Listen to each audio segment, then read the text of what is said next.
Tuấn xin mến chào quý vị khán giả của The Voice of Viet Vegas. Hôm nay anh Tuấn có hân hạnh được nói chuyện với một người Việt Nam. Chúng ta hiện đang cư ngụ tại Massachusetts, thành phố Fitchburg. Anh Dean Tran là một ứng cử viên Quốc hội Hạ viện cho năm 2022. Xin mến chào anh Dean Tran. Xin mời anh chào quý khán giả của tiếng nói người Việt tại Las Vegas. Chào anh Tran and chào anh em Go To Back. Thank you very much to you and Voice of Viet Vegas for having me with your show today. Wow, wonderful! Your Vietnamese is not as bad as I thought it would be, but let me ask you this: tell us a little bit about how you get to Massachusetts and how you immigrated to the country, and a little bit about your background. Well, thank you very much. And like many of my brothers and sisters in the Vietnamese community, I wasn't born in the United States. I was born in Vietnam, and actually I was born in the last year of the Vietnam War. And my father served in the Vietnamese army, in the South Vietnamese armies for 25 years. And as you know, Brother Tran, when we lost the war, we had to find a way to flee communism. And especially with my father serving in the army, we had to find a place to move to relocate, or else, as you and I know, the communism or communist regime would capture my father and put him into what they call the re-education camp, right? And they would do terrible things to him. So my father and my mother was a small business owner back in Vietnam, and they saved every penny that they could to put their family on a small wooden boat and to flee the country in hope of finding freedom and democracy. And like many of our brothers and sisters in the Vietnamese community, we are known as the boat people. Right. And we were fortunate enough to not die in the ocean and landed on one of the roughest refugee camps in the world. And we stayed there for another 2 years until we were able to be sponsored by a Catholic priest in Clinton, Massachusetts, where we emigrated to in 1980. Tức là vượt biên năm 79 hay là năm 80? You've been meaning leaving the country. What year I left Vietnam? So you're being cái 1980, 1970, 1978. And then we spent a little bit over 2 years in the refugee camp. Wow. And then we came over to the United States in 1980. So which camp that you stayed there for 2 years? To my knowledge, we stayed at Thailand. Thailand. Okay. All right. And how old were you at the time? So you've been cái 2 tuổi. Oh, really? And, wow. That's amazing. Yes, and we left the refugee camp when I was 4 tuổi. Wow. Okay. And then did you go straight to Massachusetts, or did you live somewhere else before you came to Massachusetts? Yes, we went straight to Massachusetts, and I've been part of Massachusetts my whole entire life. Okay. My understanding is that you were married and you have several children, and I believe that your wife is a Caucasian, isn't it? Yes, I am married to Mỹ Trắng. Oh, all right. Okay. Mỹ Trắng, a woman, and her name is Carrie. She's a very beautiful woman, and we have 4 incredible, wonderful children. 3 girls, 3 đứa gái. 3 đứa gái. Một đứa trai. 3 đứa gái tuổi 23, 18, 12. And my little boy thành con trai 10 tuổi. Wow, wow, beautiful family. I think I saw some pictures of it, and it was a wonderful family.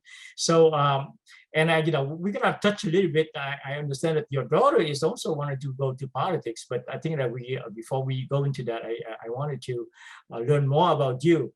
So, Mhm. what made you run this time? And I know that you've been a politician for several years, and you've been successfully ran in the Senate, in the state for a couple of times. But what made you really take this time to run for a higher office? Mhm. And Antoine, my ambition has always been the same ever since I ran for the city council and Mhm. the state senate. Right. When I ran for the city council in 2005, Mhm. and that was a few years after I left, graduated from college, Mhm. I moved back to the country that I was raised, the city of Fitchburg, Massachusetts, Mhm. and I saw very little change after I left for college. And I said to myself, in order for me to see the change, I have to get involved. Mhm. And the city of Massachusetts, the city of Fitchburg, Massachusetts, has had never had a person of color, a minority, elected to office. Mhm. Needless to say, a Vietnamese person. Right. So I said to myself, at that time, I only had one child, my daughter, my oldest daughter, and I wanted to make sure that when she grows up, that she would have a path for her to follow, and not to go through the same path that I had to endure. And I think you may know that path, and that path many of us had to endure, and that consisted of discrimination and racism, and I didn't want that for my children to go through. Mm. So I said I have to get involved, and I ran for the city council, and they said, Dean, you can't do it. Really. You cannot do it because never had happened before.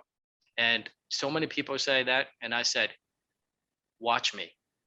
Mm. So I ran for the city council, and I let people look at my background, where I came from, and my education, and I promised them that I would work and serve them. Mhm. And of course, I was elected to the city council, becoming the first Vietnamese to be elected to office in the state of Massachusetts. I served on the city council for 12 years, 6 terms, and some of those terms were I became the top vote getter. And in 2017, Antoine, there was an open special election for the state senate, and the state senate consists of my city, which is the city of Fitchburg. And I look at the state senate, and I look at the state delegation from the state senate from my area, not a single person of color. And needless to say, no Vietnamese ever been elected to the Massachusetts state legislature. So I decided with my wife, and again, the same ambition was to make sure that there's a path for the Vietnamese next generation. And I decided to run. And again, they said, you can't not do it. It has never been done. But now I have an incredible record of serving the people on the city council. So in 2017, I became the first minority from the district to be elected to the state legislature, the first Vietnamese elected to the Massachusetts state legislature, the first refugee, and the first Vietnamese and Asian born to be elected to the Massachusetts state senate. So now I am very proud of that fact. I now I can tell people in the state of Massachusetts that Vietnamese people do have a voice. They have a path. They can achieve what I have achieved. They can represent not only the Vietnamese people, but also the people in that district in the legislature. So now I looked at that, and once again, we're coming to a midterm election in 2022. And the same thing is showing up again. And that is, I look at my state delegation to the US Congress. No Vietnamese ever been, needless to say, no Asian ever been elected to represent the state of Massachusetts to the US Congress. So now, not only do I have an incredible record of serving the people on the city council and in the state senate, Mhm. I have an opportunity here to say there's a voice for the Vietnamese community from Massachusetts that can be represented in the US Congress. And that is the main reason why I'm running. Right. Wonderful. As we briefly exchanged the conversations earlier before the taping of this, you and I have a very quite a few common things though. And I started, as I mentioned to you, that I went to school in Massachusetts and worked after that. I graduated and went to graduate school and then worked there for a while, over 20 years before I moved to Vegas. So my first political experience was, to be in the camp working with the candidates there.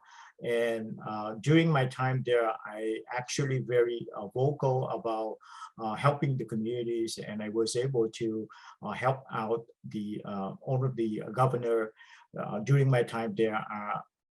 All of my candidate was elected to the governorship in Massachusetts. But let me pause a little bit here, and then we're going to have a lot to talk about. And I think that very exciting to have you on the show.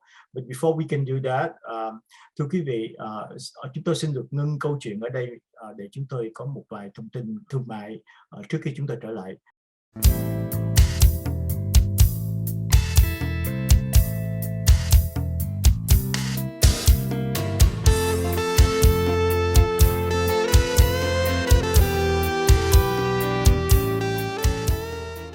Cảm ơn quý vị đã giữ máy.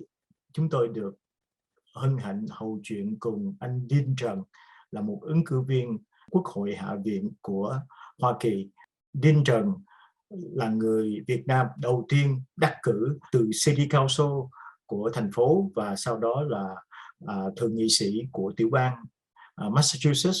Thì tiếp theo đây chúng tôi sẽ được hỏi anh Dean thêm một vài câu hỏi và hy vọng rằng quý vị khắp nơi trên nước Mỹ cũng như là quý vị trên toàn thế giới nên ủng hộ người Việt Nam của chúng ta. Như quý vị được biết là khi mà run bất cứ một cái position nào, nhất là về Hạ viện, thì cần rất là nhiều tài chánh, cần rất là nhiều sức lực và rất là nhiều sự hy sinh để có thể được thắng cử. Hy vọng rằng quý vị sẽ tiếp tục ủng hộ cho những người Việt Nam của chúng ta để tranh đấu, giúp đem về những cái quyền lợi cho người Việt Nam cũng như là giúp nước Mỹ được thăng tiến hơn. Now, Dean, so what is your primary reason that make you running for Congress this time? Well, Antoine, thank you very much for having me again. And the primary reason why I'm running is because, not only to create a path for the next Vietnamese generation to follow, but also I would like to address some of the issues that are affecting the country. And I would say this: the country that you and I came over to achieve freedom and liberty and to have the personal rights that we have had, that country is not the same country that it is today. So we, as Vietnamese people, we thrive on opportunities. We seize the opportunities and to achieve the American dream. Nowadays, that opportunities are not available. The economy is a disaster. We went from one of the strongest economy in the country's history to one with a record inflation, where people are having a hard time providing for their families and paying their bills, and they're having to decide whether they pay for a gallon of gas or a gallon of milk. That is not the kind of economy that we would want for the people in this country. We're seeing high rate of crime that is happening in the communities across the country. We cannot allow that to happen, because I've always preached to people that there are only two issues that are most important to you and your family, and that is the economy and public safety. So when you don't have that public safety and you're not feeling safe in your community, when the crime rate is high and people are getting assaulted and molested and so forth in their communities, that is not something that we would want for the American people in this country. And furthermore, there are other issues that are affecting how people live in this country. And that is, we have a very porous border down in our south. Now, a lot of people don't realize that hundreds of thousands of people illegally crossing the border with criminal record, as well as drug trafficking and human trafficking. They are coming through our border, being released into our communities without you knowing that. And in addition to that, the United States, the country that we came over, used to be the leader of the free world. Remember that? When other countries look up to us, when other countries come to our aid when we need them, when other countries respected our country, now that has gone away. We have countries who would not even pick up the phone when our president called them. That is not the country that you and I came over. So we need to reestablish all those aspects of this country, and making sure that we have a strong economy for our children to grow up in, making sure that our communities are safe, and making sure that other countries respect us as the leader of the free world. Đa số những người Việt Nam mình ở trong nước cũng như ở ngoài nước rất là lo ngại về sự bành trướng của Cộng sản ở Trung Quốc.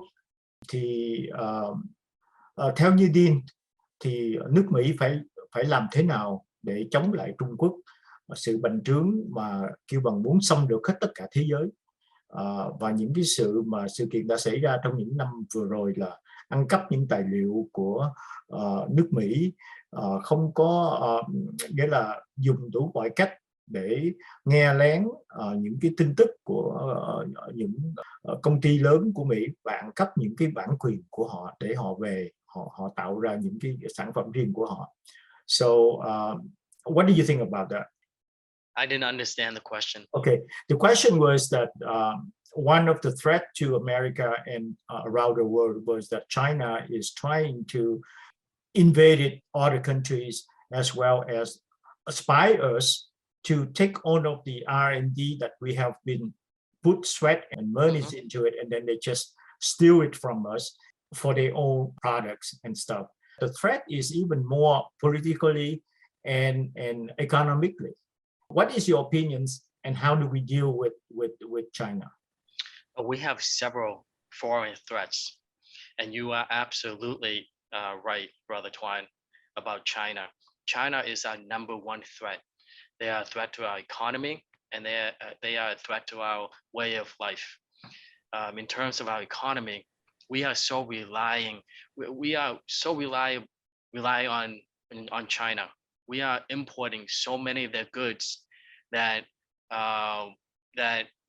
contributes to our deficit. And when that happens, that means that China has a control over our economy. Second, they are becoming a very powerful country. We are not addressing that as a country ourselves. We are allowing China to become militarily powerful, and if they surpasses the United States, we are in big trouble. And third is that if we keep on allowing China to infiltrate our country in terms of our educational system, and other part of our way of life, Mhm. they are going to be able to uh, inject their way of government into ours. And you mentioned communism. That is something that we have to be very careful, because a lot of things that are happening in this country, we are seeing that we are seeing some components of communism being practiced in this country.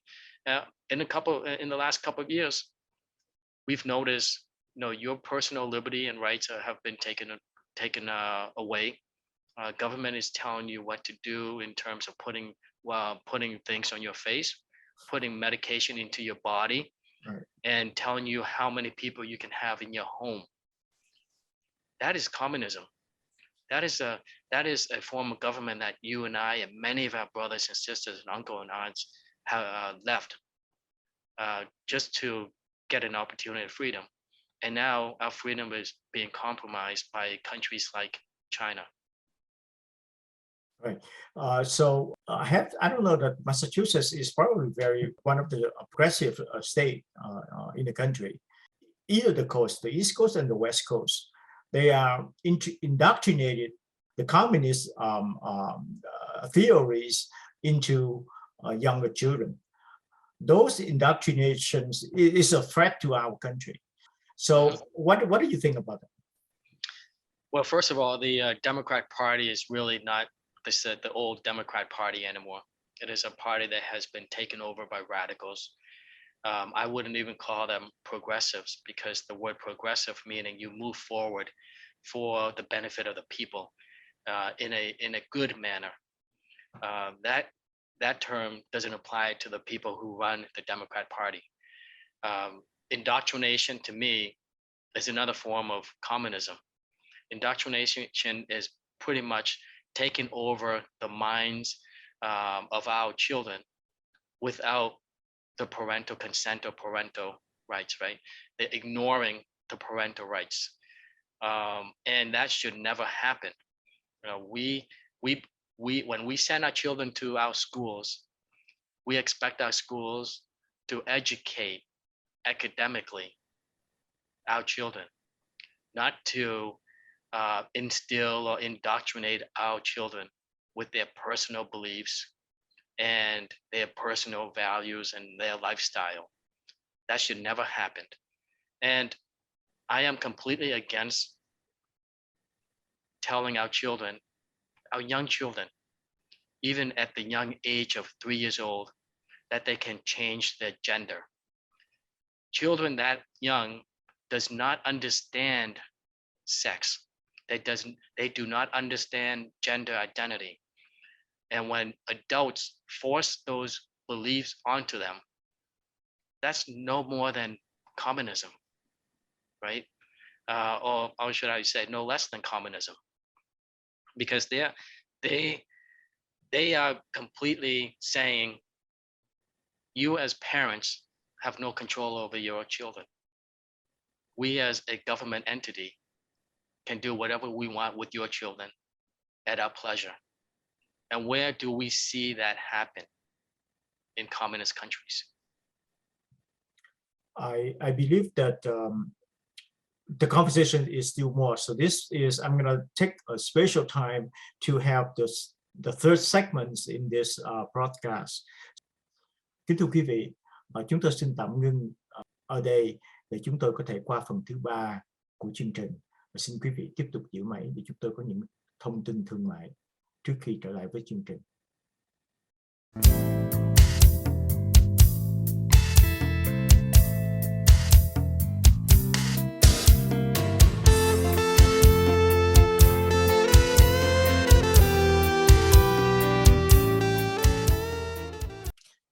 Xin mến chào quý vị, chúng tôi xin được trở lại cuộc đối thoại của anh Dean Tran, là một ứng cử viên tại Massachusetts, Hạ viện của Quốc hội Hoa Kỳ.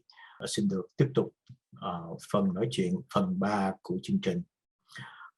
Dean, I think the conversation is going so well. I think your politics is probably aligned with most of the Vietnamese in America, because we left Vietnam to choose freedom. But nowadays, freedom is kind of very, it's not as clear as it used to be anymore. Somehow it's fading away. Let me go through another subject. And I think that it is very controversial for a majority of the people in America right now. That would be, how do we protect our borders? Could you touch a little bit about that subject? Come on, Antoine, and you and I and many of our brothers and sisters in the Vietnamese community, qua nước Mỹ cho freedom. And we came over to this country the right way. Many of us had to spend our lives in refugee camps just to wait for our applications to be approved. Right. And when they approved, we came over to this country and we studied, we worked hard, and we took our citizenship exams and passed our citizenship exams and became citizens of this great country of ours. Now, you talked about the borders, especially our borders down in the south. First of all, we need to enforce the laws that we have in place. And some people may say, especially some people on the Democratic side or the Democrat Party would say that we're not allowing people to come over to this country to achieve freedom. My answer to that is we do have a process in place for people who would seek asylum, for people who wants to leave hardship and to be able to have that opportunity at the American dream. So we do have that process in place. That process is called applying to become Americans. And many people are doing that across the world. They are applying to this country of ours to get the green cards. They come over here, they work, they become good law-abiding citizens, pay their taxes, and then apply for citizenship. That is a process we have in place, and that is a process that I would encourage people to pursue. Now, enforcing our laws is something that the current administration is not following through. They are allowing hundreds of thousands of people. As a matter of fact, as we speak, our border patrol agents are having a tough time securing our border because of the policies of this administration. Now, one other thing that people should recognize is that President Biden has rescinded Title 42. Right. Title 42 was put in place during the COVID to allow our border security and border patrols to not allow people who have health issues or contagious health issues to enter the country. He has rescinded Title 42, which will end on May 23rd. Now, when that ends, people suspect that up to 18,000 illegal entrants will occur on a daily basis. Imagine that, 18,000 a day. You time that 7 days a week, 365 days a year, and there's an estimate saying that this country will be made up of 20% of illegals crossing this country. 20% of our population. That 20% will be in our communities, and we don't know what they're doing, what their background is, and what kind of people they are. So my plan would be to make sure that we enforce the laws, that we would allow people to come into this country through the right way, good people. And if we have to enact new laws to support our border patrol agents to secure our country, we need to do that as well. Right.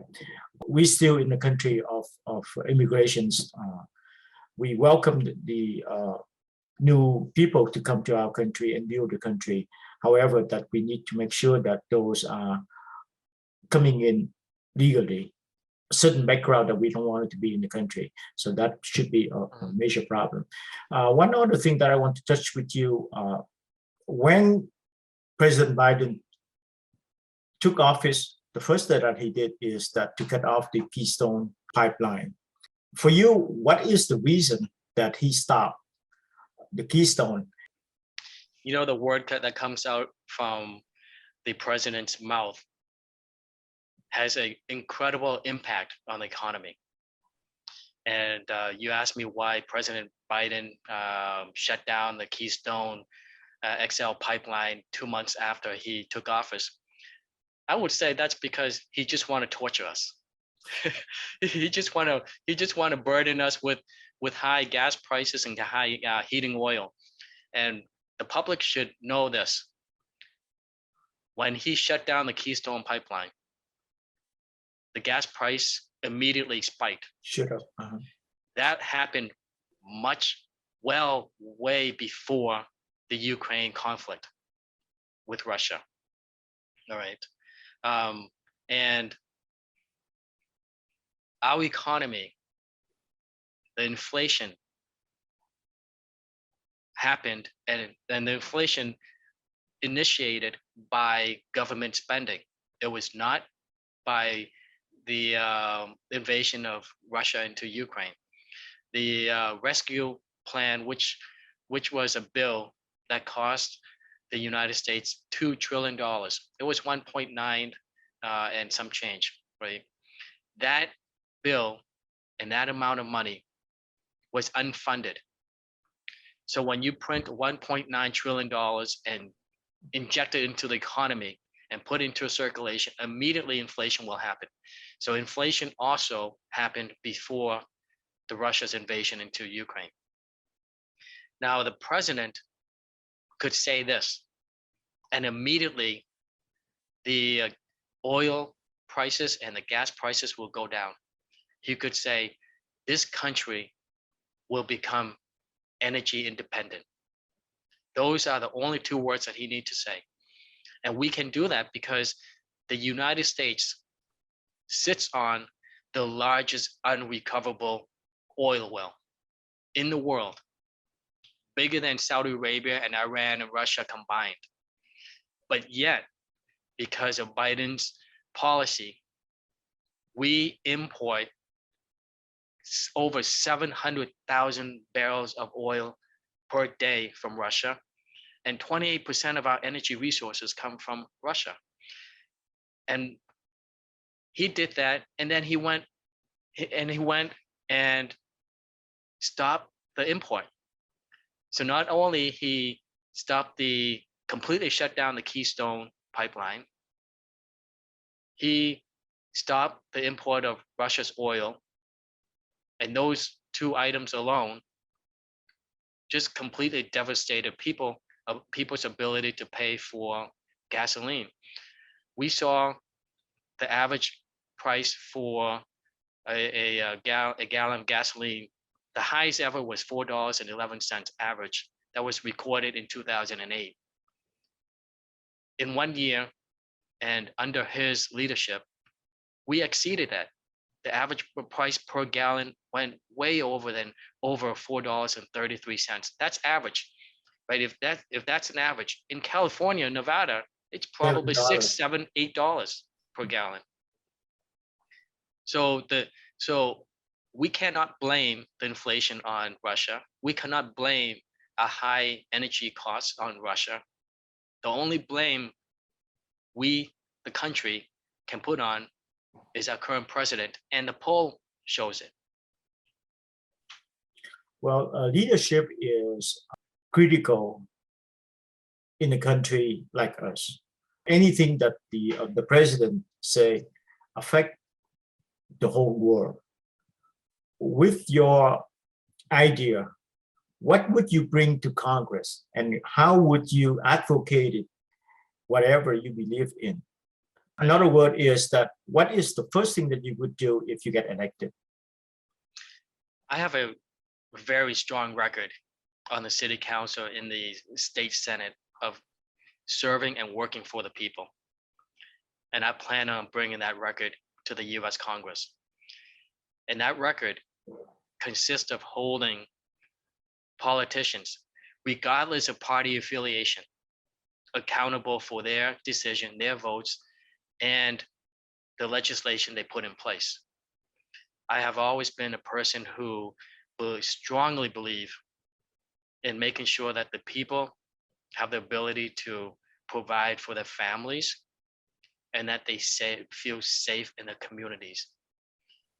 And my record has shown that in the state Senate, and I will bring that record to the US Congress to make sure that our economy is strong and our communities are safe. And one of the things that I have been proud of during my tenure as a politician is that I support law enforcement. I have a strong support base from the police community, the correctional community, and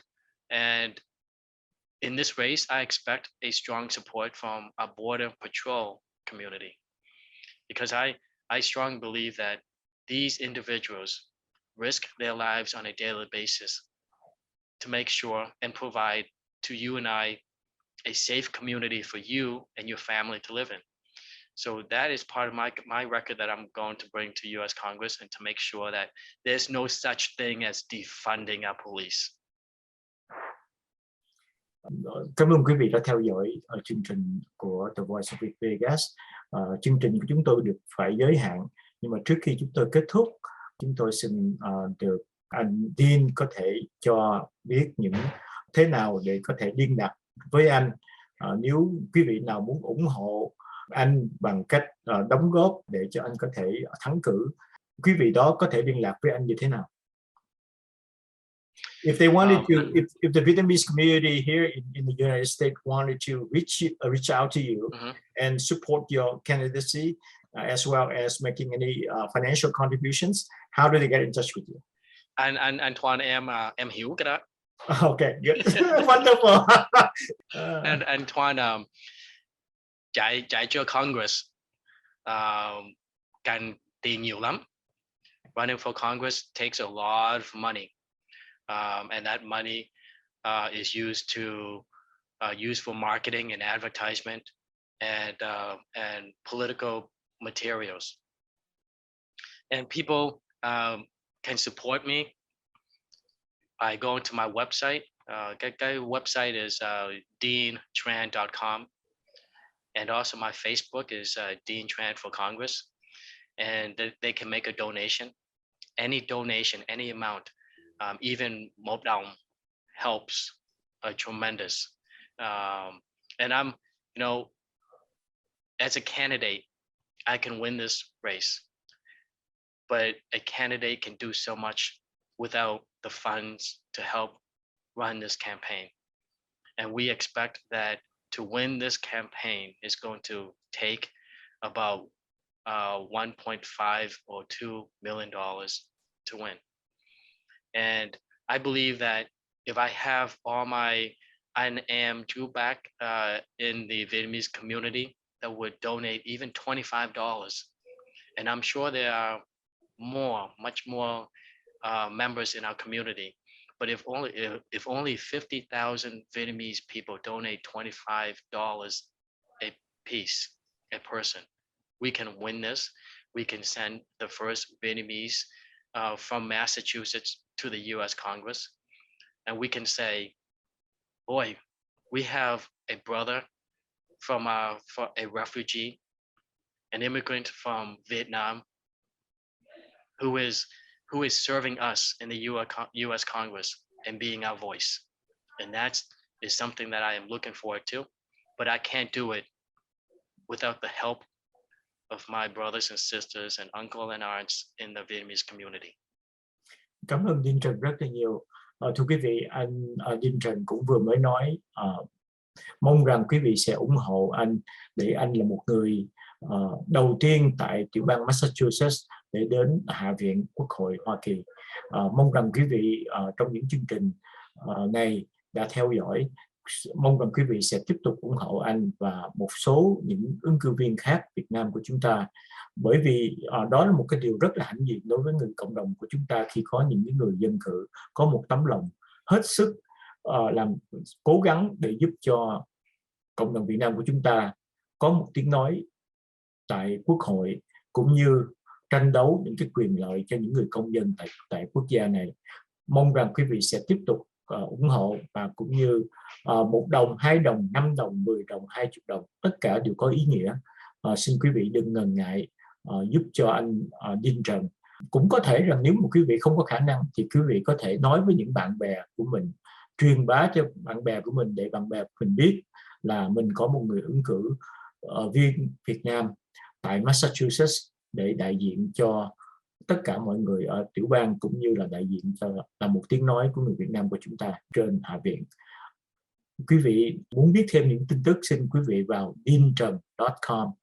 Chúng tôi sẽ để những thông tin đó trên màn ảnh, quý vị có thể gọi vào hoặc là chia sẻ với những người khác. Thành thật cảm ơn quý vị, xin hẹn lại quý vị trong một chương trình kế tiếp. Thành thật cảm ơn.